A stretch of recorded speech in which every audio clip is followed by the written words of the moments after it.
are Team Bubble. That's for the other class. We're Team Bubble. I'm Amy, this is Caleb, and this is Janine. I've been at ORU for 6 years now, and in my second year here, I met a woman named April. She was a single mother, and she had moved up here from Houston to come to ORU. But she didn't have any help. So consequently, she was at the homeless shelter downtown. She was living at the Salvation Army homeless shelter. She was taking the bus into school every day, plus trying to deal with her, I think her daughter was 6 years old at the time. This was very difficult for her. She only managed to do 1 year here at ORU, and she dropped out.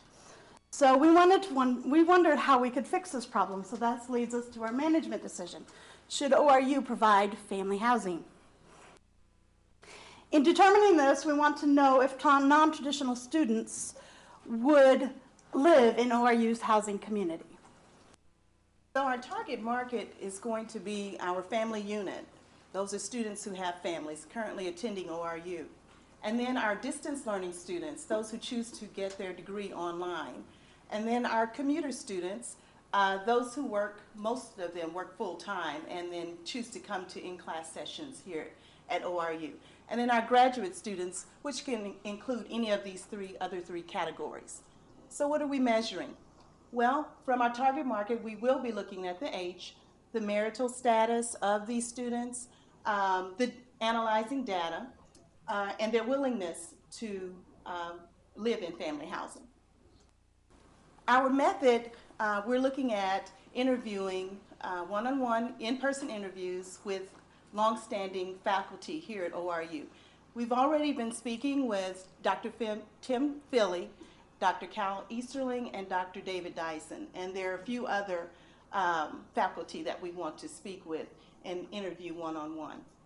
Our second method is going to be email surveys, and we want to get a higher percentage of our target market to participate in the email survey. So we're going to offer a reward of 1 PDP point for each student that fills out that survey.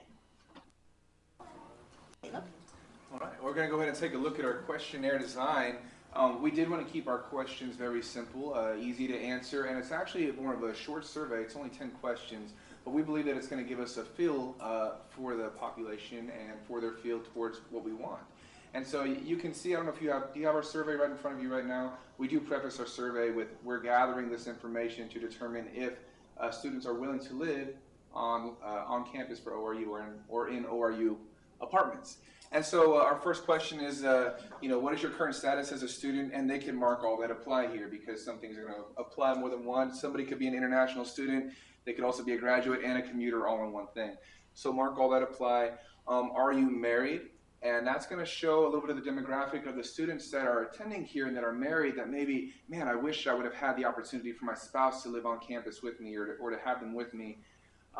The people in class here heard of some of our different stories about how there was a student who actually moved away from his family who stayed in Virginia while he attended here at ORU for 4 years.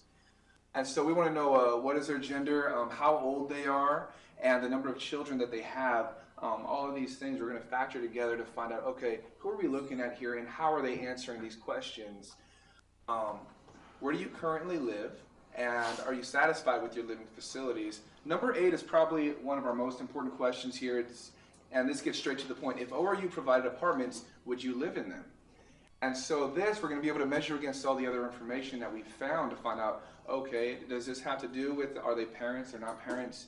And also being able to compare with our last 2 questions, if they're employed and how much money they make.